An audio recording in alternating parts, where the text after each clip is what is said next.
What's up, y'all? We out here yet again, another episode of Ngorii Stories. Thank you for tuning back into the pod. And today, it is a beautiful day. It's actually a beautiful day out here in Berrien Springs, Michigan. It's what? We got 68 degrees and counting.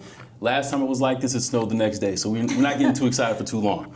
But anyways, I'm very happy to be able to share the platform today with another awesome story of a person I met a few years ago.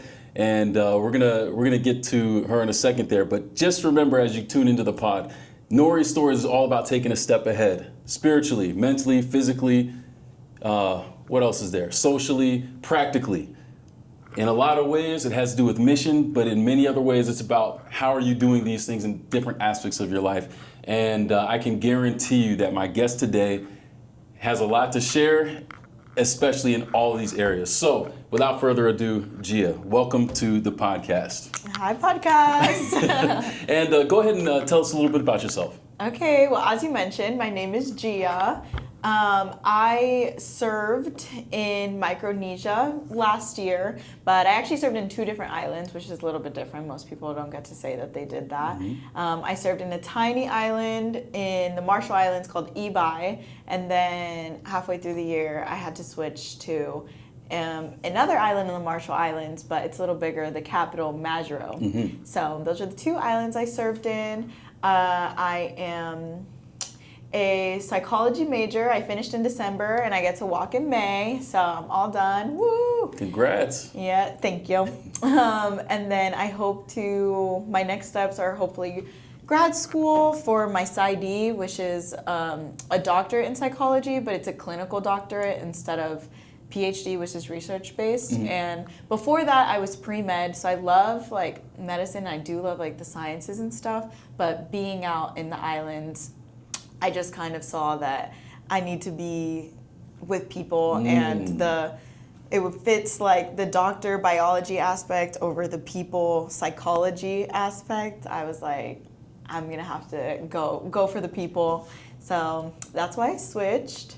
And yeah, I'm very happy to be here today. As you said, it's a beautiful day outside and it's also Earth Day. So I hope that by the time everyone's watching this, they have spent a little bit of time in nature in the past couple weeks. I don't know. Like you said, it might snow tomorrow, so I don't know. Michigan. But Hey, thank you for that awesome introduction. Gia is somebody that I met. I used to work here at Andrews University as an assistant dean.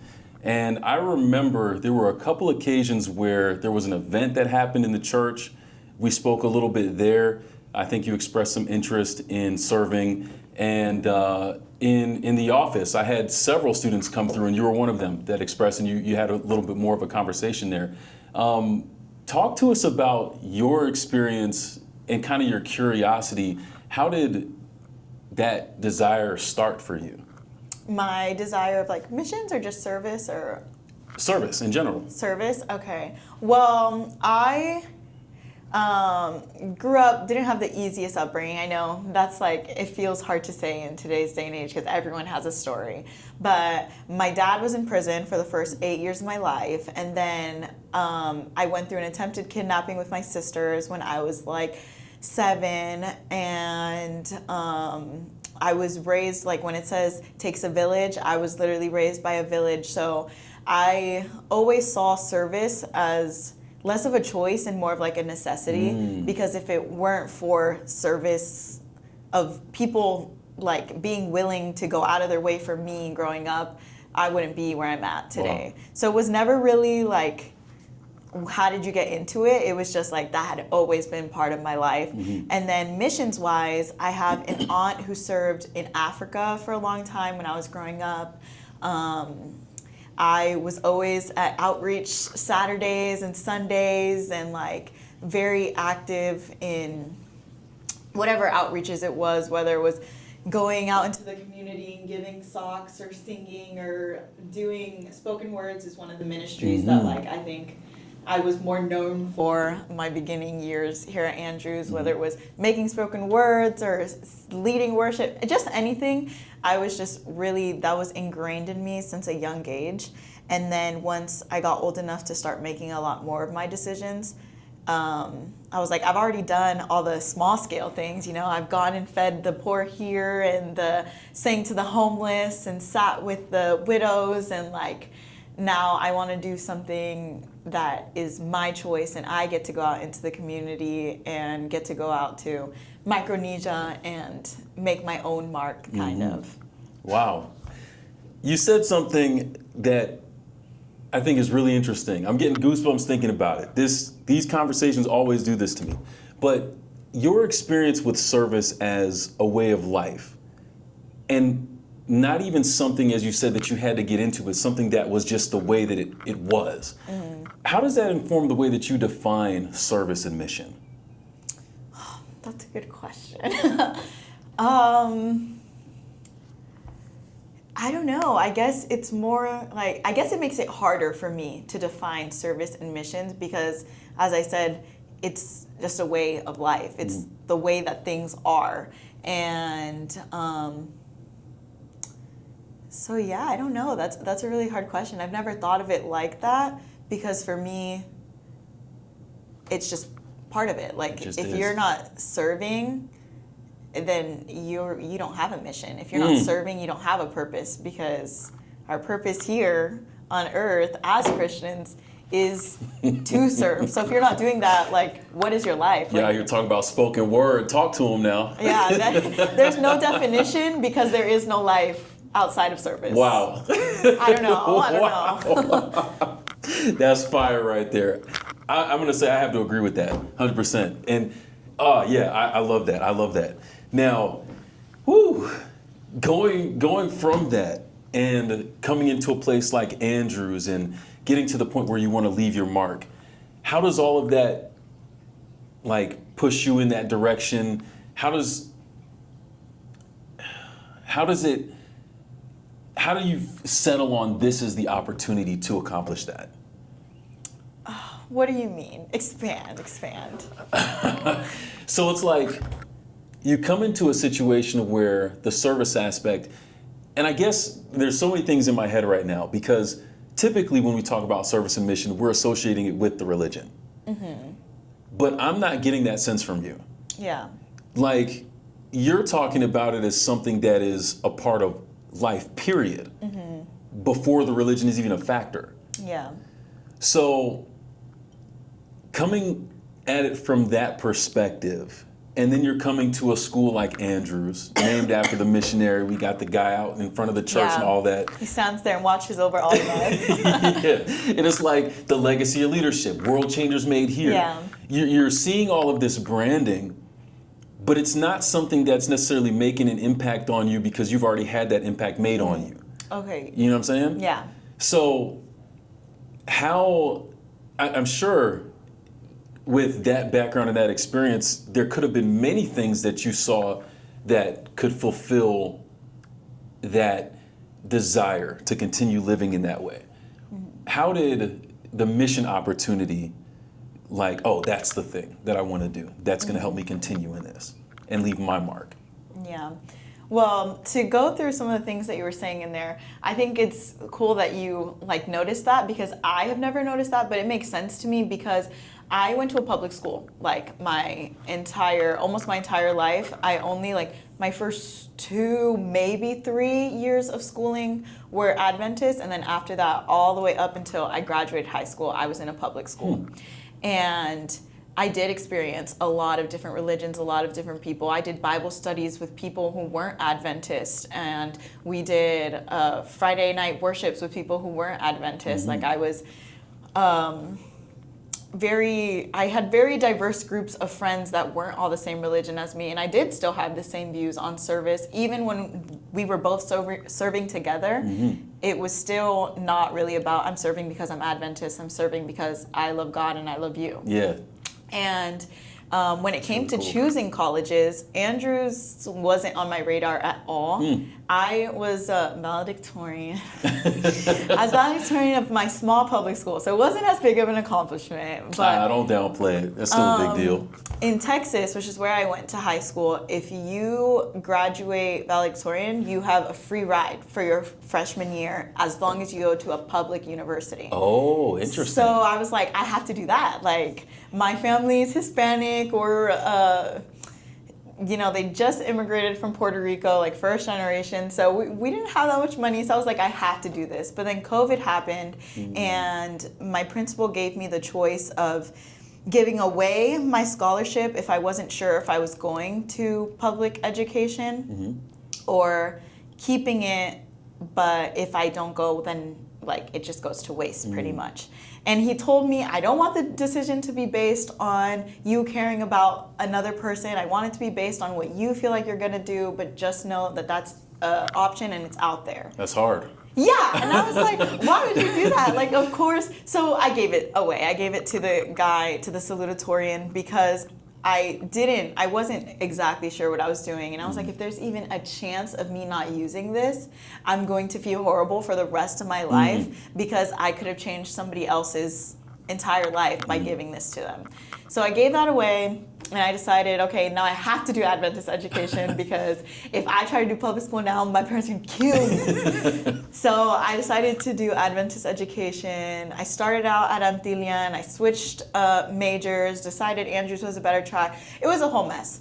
But I feel like for a long time, it was kind of a struggle, me with God, because I was like, I don't even like the cold, God. Like, what am I doing here? Why do you have me here? What's special about this school that I can't get elsewhere, that I couldn't get at a public school?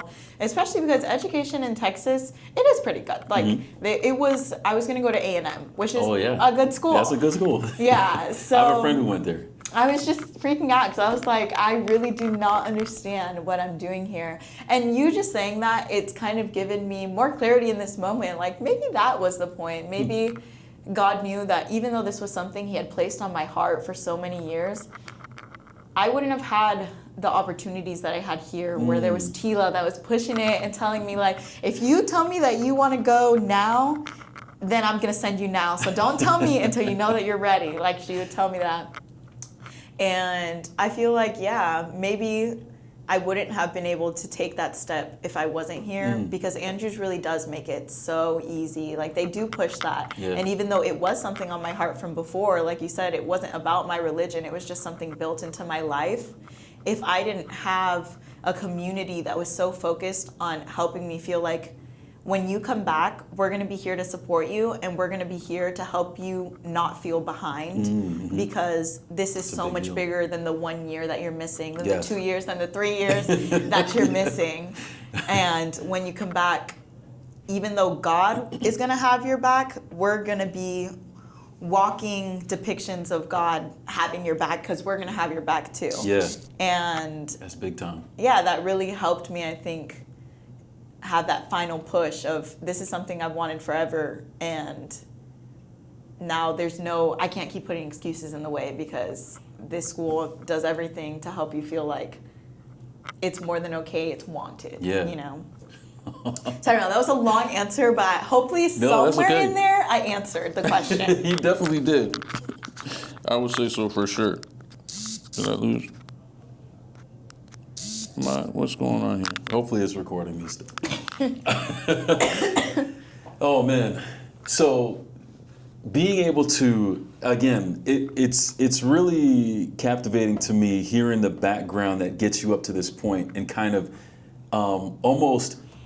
it's almost like these two things intersecting, and you get to the point where you can activate it through the mission service. What was the process like in choosing where you wanted to go, getting ready to go, after kind of maybe the hesitance that you had expressed before that?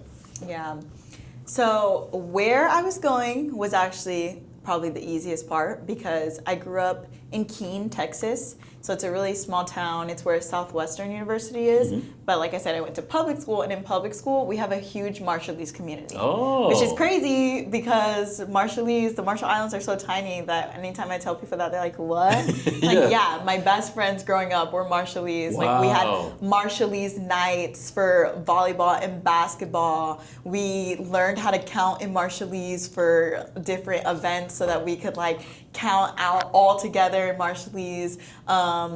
I learned how to do different Marshallese dances so that me and my best friend, we were like the chosen Marshallese. And they would teach us how to do their dances so that at banquets, whenever they did like their dances, we would come and we would do the dances with them. I knew people's boo-boos, that's what they call their grandmas. Their boo-boos knew me. I already knew I'd take off the shoes at the front of the house. Like, I had such a deep connection with the Marshallese community already that I already knew since I was young, if I ever got the chance to actually do what I keep saying I want to do so badly, that I would look into that place being where I serve, because like I said, it took a village to raise me, and they were a big part of that. They served me before I could even serve them. That's crazy. Yeah, and so that was the easiest part, really. But again, I was trying to put everything I was placing the puzzle pieces, and I was like, nah, I can't do that, I can't do that. So even though I had wanted this for so long, I convinced myself that I could only do a semester. So that it would still fit perfectly in my plans. I was still gonna do med school, so I was like, I'm gonna do my MCAT and everything, and then after I do my MCAT and I'm set, then that last semester, since I'll be done, I'll just go serve. But then there's only one training, and that's before the school year starts. And so I found a way to get myself to Hawaii. I went to the training, and just while I was there and while I was talking to people about how passionate I was, and while I was like answering questions and giving ideas and stuff, I was like, I want this like so bad. Like, this is something, I'm talking to these people, and there was lots of people, like, let me not like, there was lots of people who wanted it just as bad. But then there was also, you know, the people who are going because they're like, I don't know what else to do with my life. And just through talking to people, I'm like, wow, like, I'm doing a disservice to myself and to whatever island I end up working on by only allowing them and allowing myself one semester. And I don't know, just the more that I thought about it, the more that I was like, they deserve my all. Because if I'm gonna go through all the work of doing it, paying all the money for everything, then might as well just do the whole time, and then life will be life when I come back. So that's actually in Hawaii is when I chose to go the full time. Hold on a second. So let me make sure I'm tracking with you. So you're like, I need to get the training, but there's only one. But you were planning on going second semester. Yeah.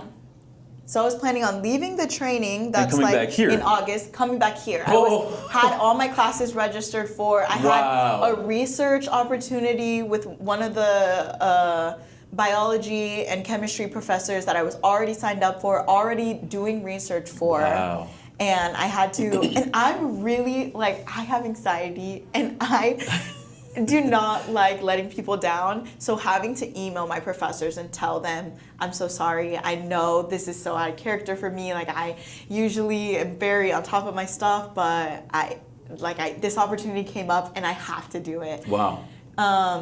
Yeah, and then while I was there, I was still trying to give excuses, you know, even though I felt like I really needed to go, I felt the conviction, I was still like, you know what, like, I don't even have money right now, so I'm not gonna be able to do it. God put in place, there's a scholarship for Hispanic students, and you can only get it if you go the full year. Wow. And every other year... I didn't know about that. Yeah, I didn't know about it either, but probably because I wasn't planning on going the full year. Every other year, by that time, it's already completely filled out. But because of COVID, and, you know, things are just starting to come back after COVID, they still had money in the scholarship. Wow. And they were like, we'll literally give it to you. Wow. Like, right now. We'll give it to you right now if you decide to go the full year. So money completely taken care of. I was like, oh, okay, what's my next excuse? And I was like, no, there's no way that I can be ready. And they like found the flights. Tila found the flights and everything, and was like, you can go home for 2 weeks, pack all your stuff in that 2 weeks, and then just come right back out. Oh, wow. Yeah, and so that's what I did. But then my last thing was that I was like, but I really want elementary. Like, I've always wanted elementary, and it's so late in the game. There's no chance. And I want elementary in the Marshall Islands, and that's just not going to be able to work. And then the last thing that I told God also is that I wanted Marshall Islands, but I know that with how I've been raised, I can handle a lot. Like, I was like, you can challenge me, you can push me, you can put me in a place that needs someone who can be refined and step through that fire and come out okay. You told God that? I did. All right. Because I was like, what's the point of me going if I'm not going to be changed? What's the point of me going if anybody else here can do the same job? You know? And so, yeah. And I had a feeling that I knew that was going to be Evi because it's all those things that I said. I was like, God, I'm telling you all this stuff, but like I actually don't want Evi. Just so you know. Just so you know. Oh, man. Yeah. And that's where, so Evi needed a lot of help, and they still had positions for elementary. And I was like, okay, there's nothing else I can say. It's Marshall Islands, and it's an elementary position, and the principal had told me that if I wanted to, I could work on starting a mental health program there and do like counseling work Okay. for K through 12, like any of the ages. Wow. And I wanted to go into psychiatry and like counseling and stuff, so I was like, So it this fit, is yeah. perfect. Yeah. And yeah, again, long-winded answer, That's but okay. that's how I ended up going. That's the final push, and that's how I ended up the full year because God That's said amazing. God said I was going the full year. So Wow. So you end up going to eBay, and for those of you who don't know, eBay is by far the smallest. it's less than 0.14 square miles, something like that. I know it's 0.1 something square miles. In length. In everything, squared. So Oh, it's squared, square you're right. miles. So you put everything together, and it's less than 0.1 something. I've heard, and from the pictures, it looks like it's true that you can stand on one beach and see across the entire thing, and it's Yeah. not like it's far. It's just like there. No, yeah, it's just there. You can see it. Whoa. And again, it's like adding up because not only are you talking about one of the smallest locations, but it's per square mileage. If I'm remembering correctly, it's also one of the more populated islands. Yeah, it's over 15,000, I believe, and that's not actually correct. Like, if you talk to people on the island, they're like, because over 80% of the island is under 18, they're not on a lot of, like, censuses. 80%? 80, yeah. There's popping out children all the time. Yeah, over 80% is under 18. The island is just kids. That's crazy. Now, let's put this in perspective, right? She said 15,000. The majority of 80% of the people on the island are not even counted in these surveys. Less than a square mile. Palau, square mileage, 176 square miles, okay? Palau's population is around 16, 17,000. So there's space. But compared to that's crazy. I cannot imagine. Yeah, one thing that really puts it in perspective, I think, whenever I heard this at least, is that it's so overpopulated that people have to sleep in shifts because there's not enough room on the island for everyone to be laying down and sleeping at the same time. Wow. That's different. That's different. Yeah. And then, I mean, it just keeps on going because with eBay in particular, again, if I'm remembering correctly, it isn't the first choice of a lot of missionaries in the area, which means that the schools are often very understaffed. Yeah. What was that experience like being out there? It was really hard because there was also just a lot of political issues, a lot of leadership issues, a lot of clashing between, because they still have landowners and king and queens and stuff like that. And that's how everything, like the hierarchy of stuff is very clear, and they want it to remain that way. And yeah, so it was really hard. It was hard to get anything done. It was hard to further like the things that God put on our heart, for even furthering just spiritual things that you would think they were like jumping at it. People are willing, let's use it. We barely ever get anyone here. It was jumping through hoops and walking through fire. Like, well, I guess that's what I told God I was ready to do, just to get anything done. So yeah, that was really hard. We actually couldn't have full days of classes because we didn't have enough room and didn't have enough teachers. So high school and middle school were both half days, and the same teachers that taught high school taught middle school. And then for like sports, I coached all teams, like all teams that our school had. Sorry. All teams that our school had, I coached all of them. Wow. Because we just didn't have enough manpower.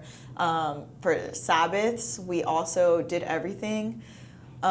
We stayed at school probably from, I don't even remember what time we had to get to school, 7:30, I don't know. From the morning all the way until the sun was down, like well past down. We were walking home in the dark because there was so much to get done and there was so little of us. Missionaries, like SMs, we had 3, and then the 3 went down to 2, and then the 2, we both actually ended up getting pulled out.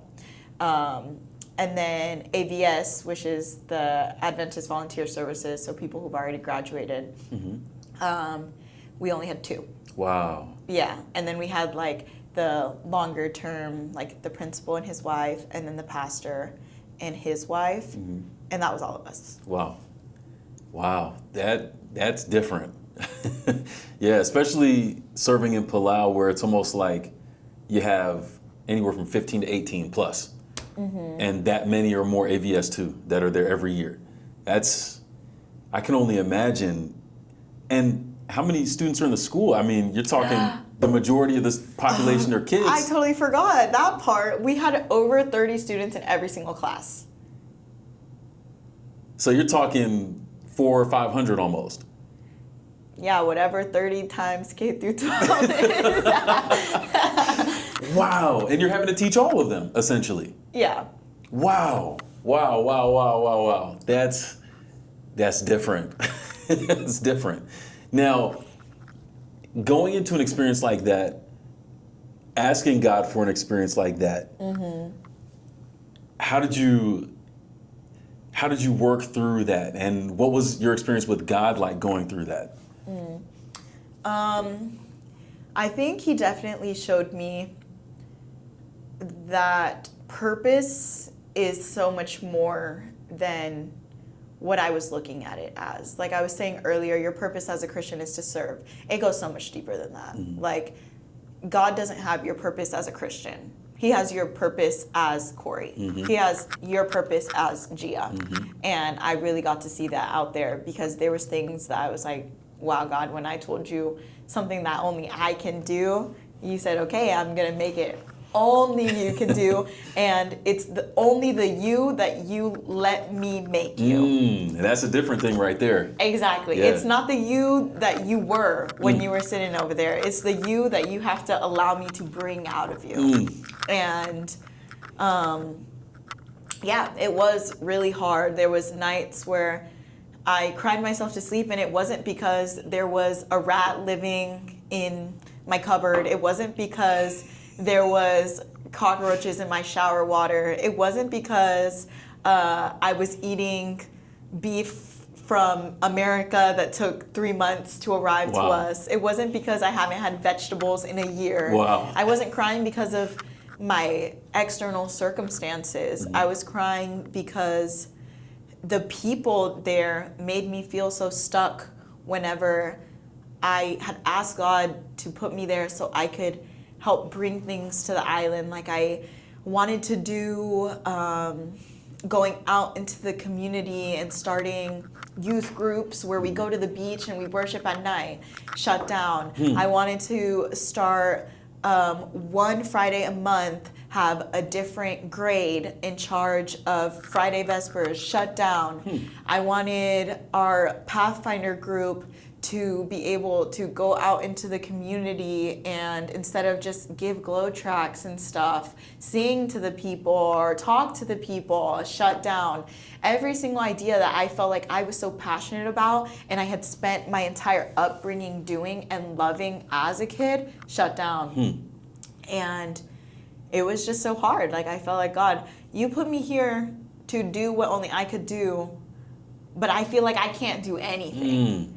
But slowly but surely I got to see that sometimes the change is within the people themselves. And even though I'm not doing a bunch of external things, I was never meant to be there for forever. And the best way to help someone is to teach them how to help themselves, you know? And so I just had to come to terms with the fact that God is working with me. God is working in me.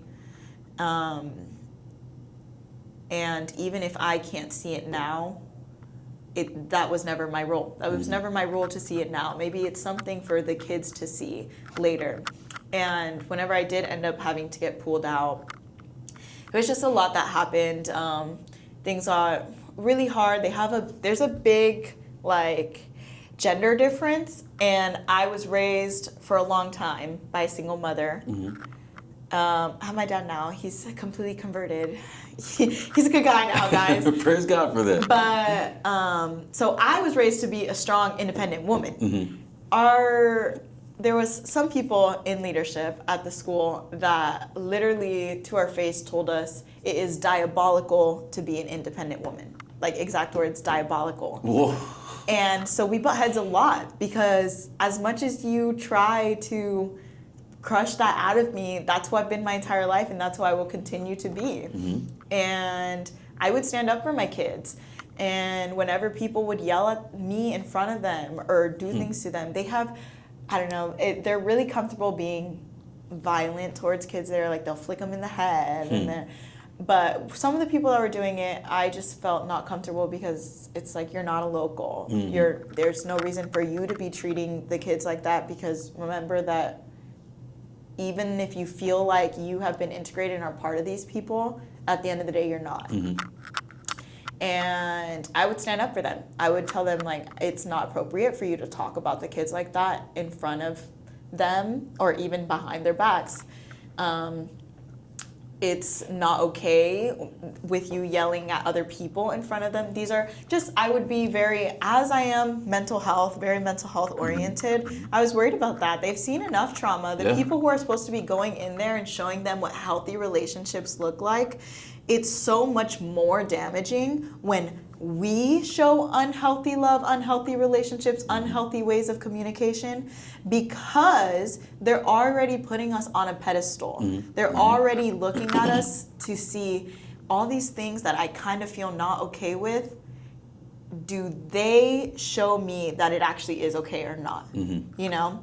And so I was very vocal about that, and it just got to the point where I was getting doors slammed in my face, where I was getting berated in front of my kids, where I was getting blamed for things in front of our whole staff that I didn't do. And whenever I'd go with the proof and be like, hey, you yelled at me in front of everybody this morning because of this, and this wasn't even me, showing proof, I would not get an apology. I would not get anything, because at that point it was such a pride thing, because I had already hurt these people's pride so much that there just wasn't any getting past it. And it just got to the point where Tila really didn't feel comfortable, my family didn't feel comfortable.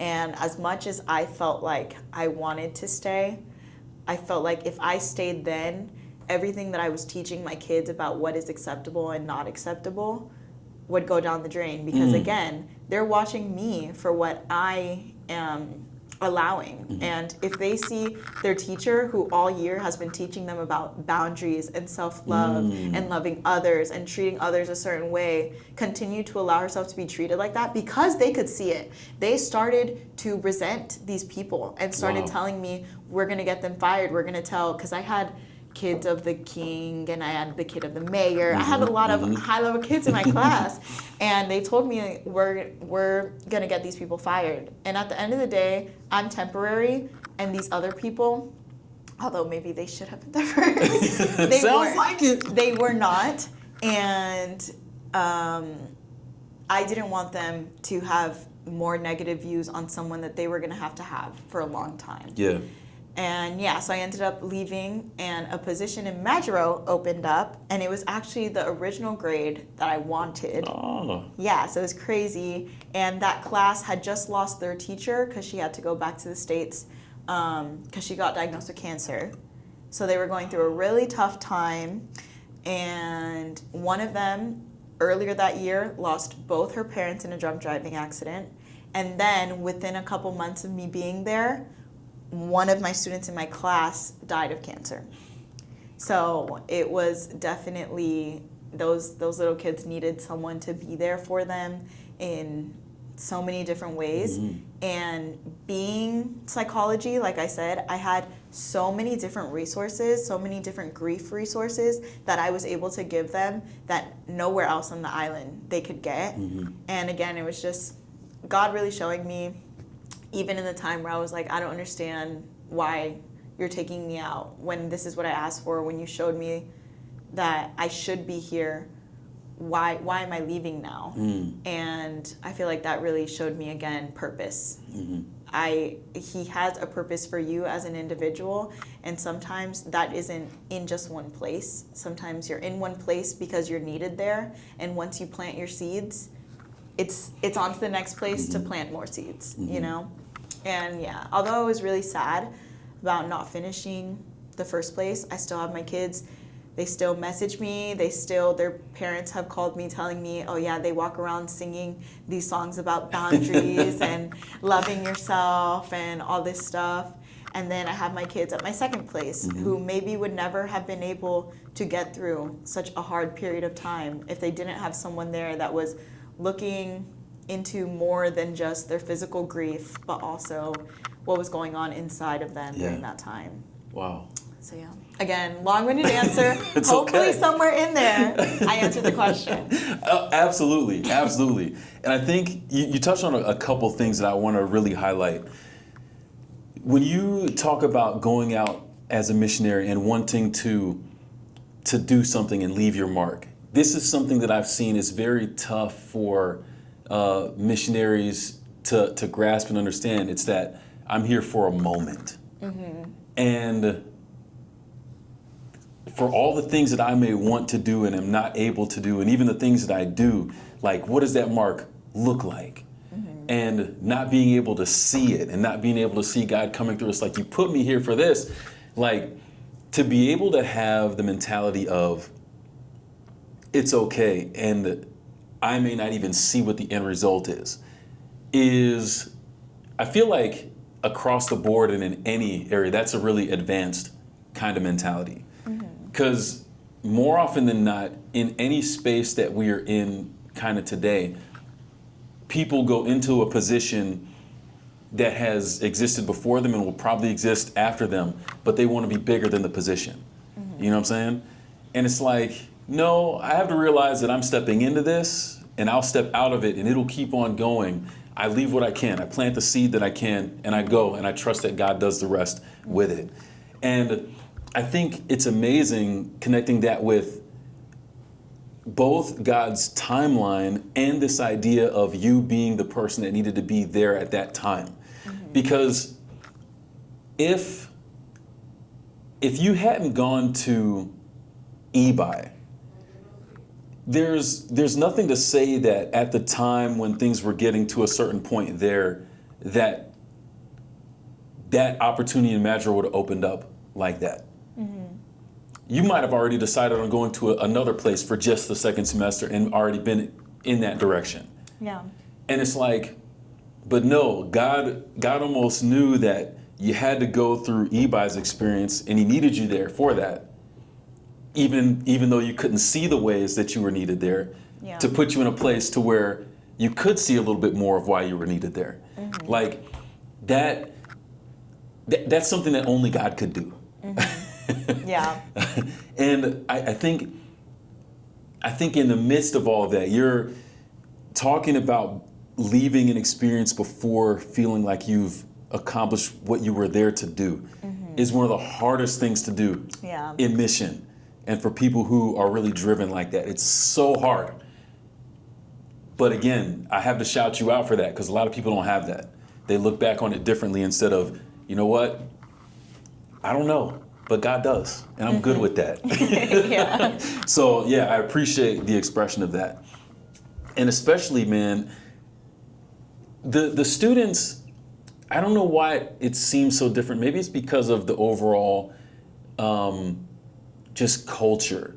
But for some reason, it seems like the young people there go through a lot of stuff more so than young people here. Would you agree? What are your thoughts I on would that? definitely agree. Like I said, already from the moment that they're born into a disadvantage. They're born into not enough space to even sleep at night. Yeah. So that among itself already trauma. But also because there's so many kids and because it's kids having kids essentially, people are really just trying to find the best for them. Like I had some kids who halfway through the school year, random people would come into meet parent-teacher conferences, and I'd be like, "Oh, could you let his mom know?" And oh, his mom is in America. She's never coming back. She left and didn't leave a trace. Like she didn't tell us, and that happened very often. Where it was just like, "Oh yeah, that's not my mom anymore. Now my mom is this person." Like there's not even a real formal adoption thing because it's so normal for them to be like, "Okay, I can't raise this kid because I already have these kids," or like I just don't have the space in my house. So next door neighbor, which is actually a second cousin, but everyone is just cousins, I'm actually gonna take care of you now, so you'll stay at my house. Like everything is just so discombobulated, and that's hard. There's no sort of structure. There's no sort of what's the word? Consistency. There's no sort of structure, no sort of consistency, and we become that for them. And that's, again, why it is so hard to leave, especially in Evi. I know I'm a little biased because I went there, but having gone to 2 islands and having listened to other people's experiences, Evi, I think you get the closest to your kids because they're with you so much longer than just school hours, and it's not because there's extracurriculars or because there's after school programs. It's because at the end of the day, sometimes they don't really have a home to go back to. Wow. They have like a room that they're, a space that they're staying in, but they don't have anywhere they're expected to be. They have lots of places they can be, but nowhere they're expected to be. So they'll stay with us, they'll walk us home, they'll come to the, I had kids that would stay with me on payday. They knew my payday better than I knew my payday. Every payday they'd be like, "Oh, are we going to the grocery store?" And, I'm going, and if you guys follow me, I guess there's not anything I can say. I've had kids who literally will see me on the street and they're like, "Michelle!" and they'll just be running, and then somehow now I have someone following me the whole entire rest of the day. Like you literally become their consistency, their only form of consistency, and you're with them all the time there. Like literally there is only a handful of kids that I can say every day after school went straight home and that's it. I wouldn't see them again till the next day. Like most kids, I'm seeing you all the way up until my eyes close. And sometimes, sorry, this is a tangent, but sometimes I would go home like in the middle of the day if I had like 1 hour or something and I was just exhausted and I would try to take a nap or something. I'd have them knocking on my door. Like, "You're not allowed to be here." Like, "Miss Gia, you're sleeping?" "Yeah, I am. Go home." Wow. Yeah, that's Yeah. different. Wow. I like that perspective too, because that's something that I've never heard about eBay. Especially in a more Western country like Palau is, more Western influenced. It's in a bigger place. It's a lot different in that regard. You know, I would say that we get to know the kids well, but it's definitely I'm not around them as much out there as you would have been in eBI. Yeah. That's a fascinating experience. But I also appreciate this idea of consistency in a place where they don't have much. And I think that's one of many reasons why student missions is so important, especially if we're letting God use us out there, because we can provide just by being there. It's like we don't have to be super qualified. God will put us in the places just to be a light for Him in those places, which is so valuable. After going through the unique experience of serving really in two similar yet very different places, well, I'll ask this before that question, but what were some of the highlights, some of the things that you really enjoyed from being out there? I think realizing just how deep that theory of kids are like sponges thing goes. It was just like really the small moments. Like I remember there was one day I liked to keep a bunch of arts and crafts around our room just because our building was breaking down. I literally had bricks that would fall while I was teaching. Like bricks would crumble and my kids would be like, ah! Laughing, thought it was so funny. And I'm like, that's literally cement. Yeah. So I tried to keep it as decorated as I could just because, I'm trying to make the best out of the situation. And there was this one time where all around the room I had done this thing where you like fold paper to make it look 3D kind of. It's small, but I had never taught anyone how to do that. I just pasted on the wall. A couple days later, I started seeing new cutouts 3D stuck on my wall. And I was like, who did this? Like, what is going on? And then like the next day after that, one of my students was just sitting while I was like grading papers. It was the end of the day. And I'm watching her and she's cutting out and she's examining my thing and she's doing it and then she's pasting on the wall and she's going one after the other. And she's not telling me that she's doing this. She's not doing it like, Miss Gia, look what I did. Like I'm copying it. No, it was just, she saw that I did that, she liked it, and she started doing it.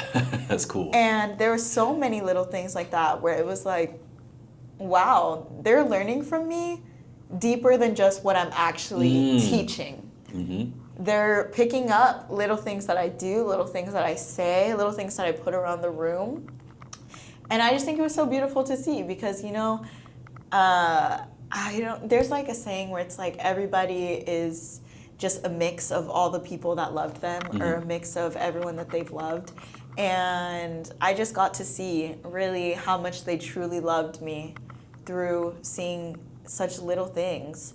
And then another one of my favorite moments is now that I'm out of it, I have a student who he was a senior, but he would always come to my classroom and be like, Miss Gia, I need counseling. And he was just talking. There wasn't even counseling. He just wanted to talk.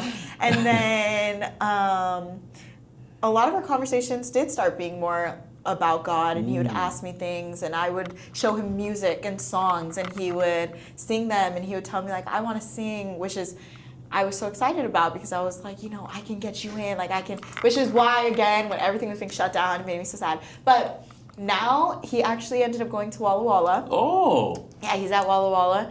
And he has let out a bunch of worship services. Let's go. And he sent me a bunch of videos. And he's like, Miss Gia, look, like doing this for you.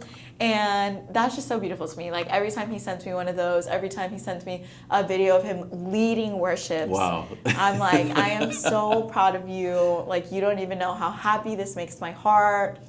Yeah, it was just amazing. And then one from Majuro, because I did love my time there. I feel like I haven't talked as much about it, but I really did love my time there. Just with them, the fact that they loved their first teacher that came there, of course. Like she got pulled out just as suddenly as I got pulled out.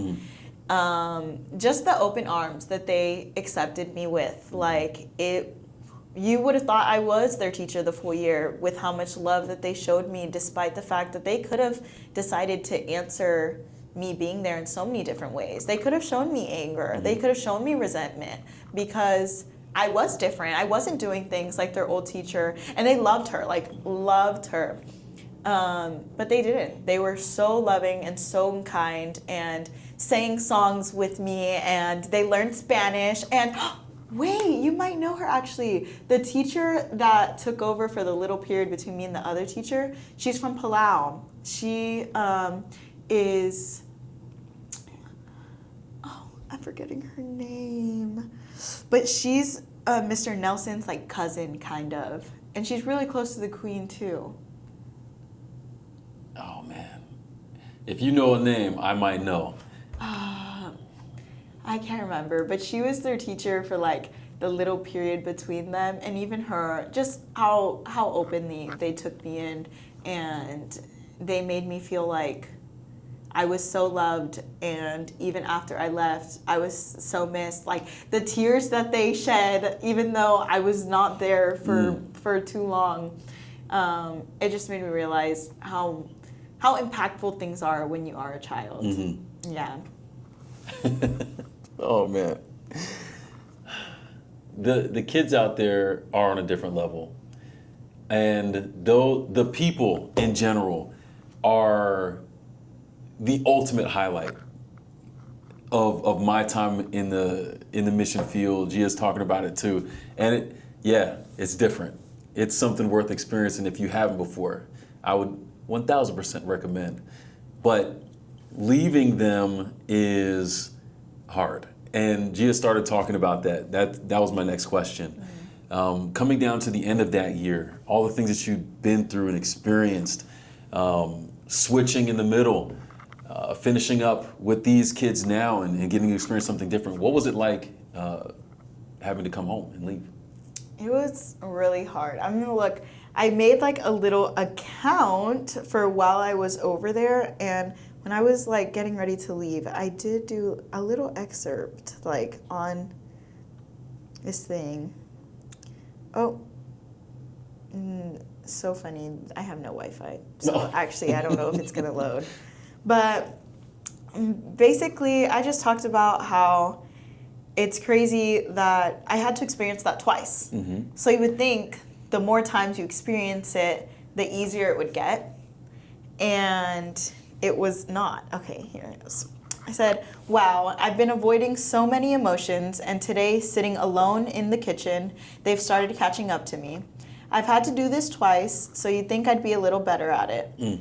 Life is going to feel so different in just a couple of days. No little hands poking at me at all times. No constant stream of little voices. No rust stains on everything. No ocean view or salty air. No moo-moos and no gloms. No sweet little hugs and kisses. And I've never understood bittersweet as much as I do in this moment.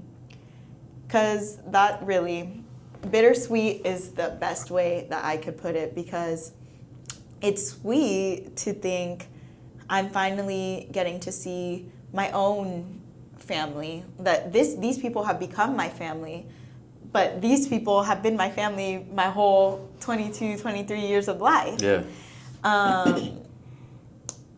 I missed my nieces and nephews. I have 6, so each time I was with these children, I was like, oh, they're gonna be so big when I see them. There was just so much excitement of going back home, but it was really bitter because I was losing a place that I learned to call home. And home over there it's so easy, to make a house a home or whatever. It's so easy for things to be home over there because there isn't as many distractions. There's no technology, or there's technology, but it's not very good. It's not very good. In Badger especially, our Wi-Fi was out all the time. Life is so simple over there, and it just becomes easy. My devotionals, every morning at 6 a.m., it was easy to wake up and go sit by the ocean and enjoy the sunrise and talk to God and read the Bible. While here, 6 a.m. happens, and I'm like, I just want to go back to sleep. I'm going back to sleep. I'm sorry, God.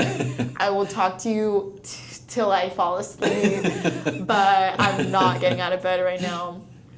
And yeah, it's so much more than just leaving the kids, although that is a really, really hard part because you don't know when the next time you're going to see them is. You don't know if they're ever going to remember you. And that's hard to think about because, like you said, people go to missions and expect to be better than the last person, expect to be the one who they'll always remember.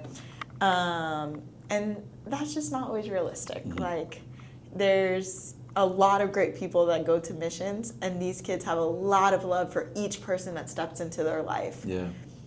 And so even greater than just how bitter it feels to leave the kids, it's also the way of life that you're leaving that has become your way of life. It has become your normal. Yeah. And it becomes your normal quick. Yes. Like, you feel like, oh, there's going to be a lot of culture shock. Honestly, I had more culture shock going back home than I did getting there.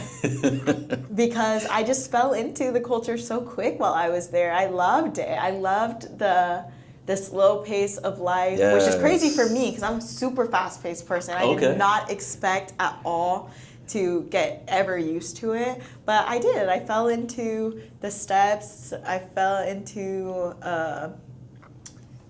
just feeling like life was nature and God and love and less doing and things and stress.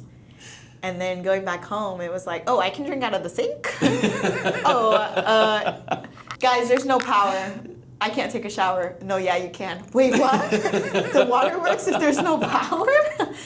Yeah, I feel like there was so much culture shock when I came back that you would think I'd never lived in America before. Oh, man. Yeah, it's crazy. Bittersweet. That's a really good way to put it. I like that. I like that. And when you talk about the islands being home, I've always said this, and it brought me right back to it when you were saying that. Like, I felt more at home in the islands than I ever have here. And I still, if I'm comparing it even now, like, yeah, I'm pretty comfortable right now. But I don't feel as at home here in this moment as I did years ago when I was out in Palau. Yeah. There's just something about it. But this is where we are now. And these are the things that we have to do and deal with. And coming back, how have you seen that experience inform who you've decided to continue being and kind of your path from this point moving forward? I'm going to go back onto the home thing real quick because you said something and it brought something else up. Before I left here, I also didn't really feel like I had a home here. Because yes, home is where the heart is and stuff, but home is also where you can be alone and still feel comfortable. Home is where you have a space that feels like it's your own. Yeah. And after COVID, because I had my entire like high school or higher, after that whole kidnapping thing happened, I moved in with my stepmom and my dad, and I lived with them for a pretty long time. And then when COVID happened, I ended up having to leave their house. And my brothers moved into my room so that I felt like there was no me coming back. So I couch surfed for a little while. I lived with my sisters. I lived with my mom, but I hadn't really stayed with her for a long time. I didn't have my friends there. My whole community was in a different place where I no longer had a place to lay my head. And then I went to college, and once I was in college, Lamson became my home. Lamson became the closest thing to my own space that I had, which is so disgusting. That's a big statement. Exactly. Lamson became the closest thing to home that I felt. And then at the end of the year, summer would come, I'd go back to couch surfing, go back to Lamson, couch surfing Lamson. And so I never really felt like I had a place. And then so going to the islands, again, it already, as you said, feels like home so quickly, but it also became the one place where it was my own private space, where I could go to cry myself to sleep and no one would be there, where I could go to decompress, where I could go to talk to God, to argue with God, to thank God, to praise God. to be with my own thoughts, just everything. That became my home in so many ways, that when I did come back and I was back to that place where I was like, okay, well, like now I have home is where the heart is, but where's my heart? You know, where does my heart get to find rest? Yeah. And and I think that made the transition even harder because I was what's that word? Mourning. I was mourning so much more than just my kids or the community. There was just so many different aspects that I was mourning. Yeah. But your question now was, how do I So feel I have to like... follow up now. So which one do you want to go to first? Let me see if I can put this together. Like in hearing your response there, the question pops up in my mind. The idea of service and rest. Like what you described is the same thing that I would say, like being able to have my own space, to wake up early, to look at just the sunrise and just the awesome nature and everything, spending that time with God. So easy out there. So hard here. And it's like, if I look at the general focus of my life there, everything was about service. It's like from waking up till you go to sleep, it's all about everybody else. But here, the life is almost not even by our own faults necessarily, but just by the way it's designed, it seems more focused on us. And it makes it seem like I'm wondering if there's a connection between being in a position to serve and the ability to rest. I don't know. It seems like there might be something there. Yeah, I don't know. That's a good thought because, I've never really thought about that even though I was probably the most exhausted that I've ever been in my life there, I felt the most at peace and spiritually rested. Yeah.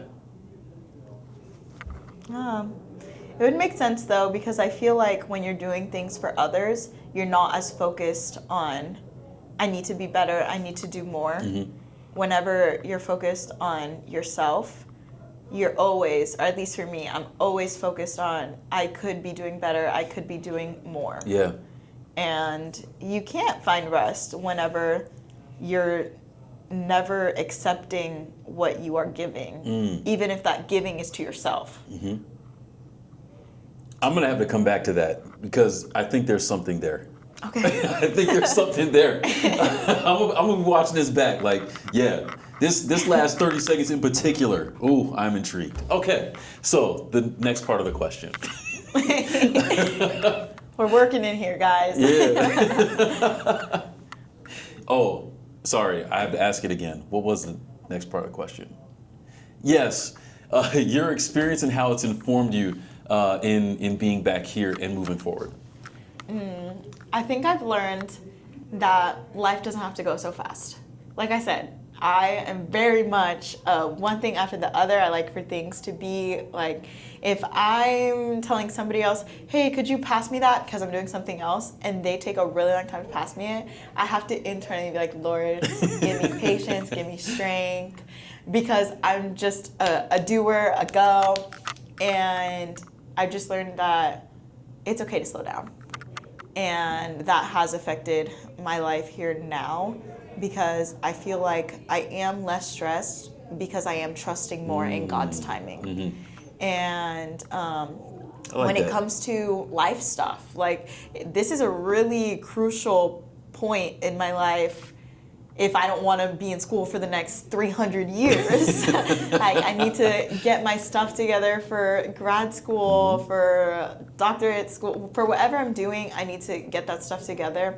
And I feel like before I was really like, I need to do it now because I cannot be in school for another year. And if I want to do this and this and this with my life, then this needs to happen and this needs to happen, which is still good. Like I don't want to procrastinate it off for years on end, but also it's okay to give myself some time and some space. And if there is something that I really want to do for the next year or in the next couple of years or something, life will keep going. Yeah. And a year on the grand scheme of things will not, like, once a year ends, I'll be like, oh, that was fast. Like, it's once I'm out of it, it's going to feel like no time passed at all. And so it's okay to give myself time while I'm in it. Yeah, yeah. Okay. Yeah. So I think that's how it has affected. Obviously, a lot of other things, but I think that's the biggest thing, or at least the thing that's on the top of my mind right now. Okay. Oh, I like that. Now, when it comes to, I'm curious, your background with the service and the mission being the way. And I'm guessing that this has enhanced that. How do you see those things contributing to who you want to be moving forward? I definitely still want to remain service oriented. I know it's hard once you come back to get into kind of a hole and feel like I've done a lot for a long time, so now I just want to rest. And then your rest becomes a year and then 2 years, and then all of a sudden you look back on your life and you're like, I used to be so passionate about this, and I haven't found myself in a position to serve since I got out of that. And I don't want that to happen. I have felt like I've done less serving this semester, and I was talking to my parents about it the other day. They're like, when was the last spoken word you did? And I was like, I haven't. When was the last this you did? And I was like, I haven't. So I do feel like I want it to drive me forward to do more. And even on the bigger scheme of things, my boyfriend also did a year of student missions last year. I gotta get him too. And it has always been a dream of mine to, like, early stages of my marriage, early stages of having a kid, go serve somewhere. Have my kids, like, growing up on the beach, knowing nothing but literally thinking that they are Palauan, that they're Marshallese, that they're Kosh Ryan, like, so ingrained in the culture there that they're like, what do you mean? Yeah. Like, literally an islander. I have always dreamed of that, and I feel like now that we both have found a love for missions on our own, that's more of a reality. And That's so I so cool. definitely hope and I pray that that is something in our future, because I do want to continue, even on a small scale, like going back to giving things for the homeless and serving in the church and going, just, serving on a small scale. But I do hope to be able to go again on a larger scale. Okay. No, that's awesome. I'm happy to hear that. And I'll be praying that it does work out that way. All right, getting close to the end here. Any final words that you want to share? Any final experience you want to throw out there? Or just final words for the listeners? Any encouragement? Whatever. The space is yours. I feel like I've spoken a lot already. But if anyone is out there thinking about it, or honestly not even thinking about it, I urge you to think about it. And I urge you to just put aside all your no's, all your why it's a no, and start thinking about why it could be a yes. And just realize that a year is nothing to the rest of your life. You don't even remember when you were a year old. You haven't been a year old for a long time. And what you will get out of that 1 year of your life is worth so many years of your life that it's like a no-brainer. Like, you need to do it. Not only should you do it, but you need to do it. And it doesn't have to be being a teacher. It doesn't have to be going across the world, but just starting to live your life focusing on service and putting service in the middle.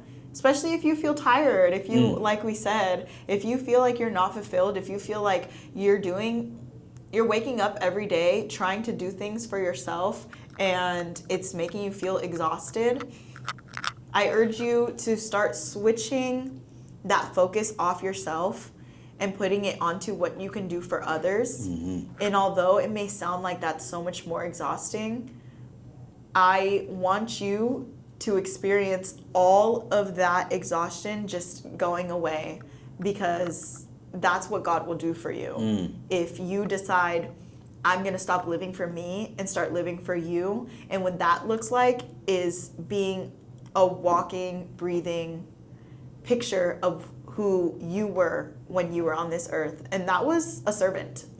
I was literally just reading the Easter story, and I don't remember which book. I was like, we were comparing the 4 books and how different they are. And in one of the books, he specifically is sitting at the table and he's talking about who's greater, the person sitting at the table or the person serving. And everyone's like thinking about it. They're like, obviously it's the person sitting at the table, like they're being served.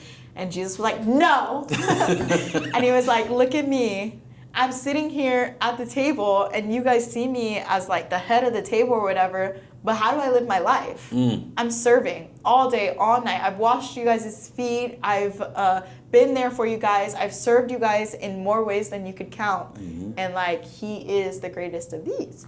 So yeah, if you are sick and tired of being sick and tired, stop worrying so much about satisfying yourself and start worrying about what you can do for those around you. I love it. I love it. Couldn't have said it better myself. Gia, I want to thank you so much for taking some time to be with us here on the pod.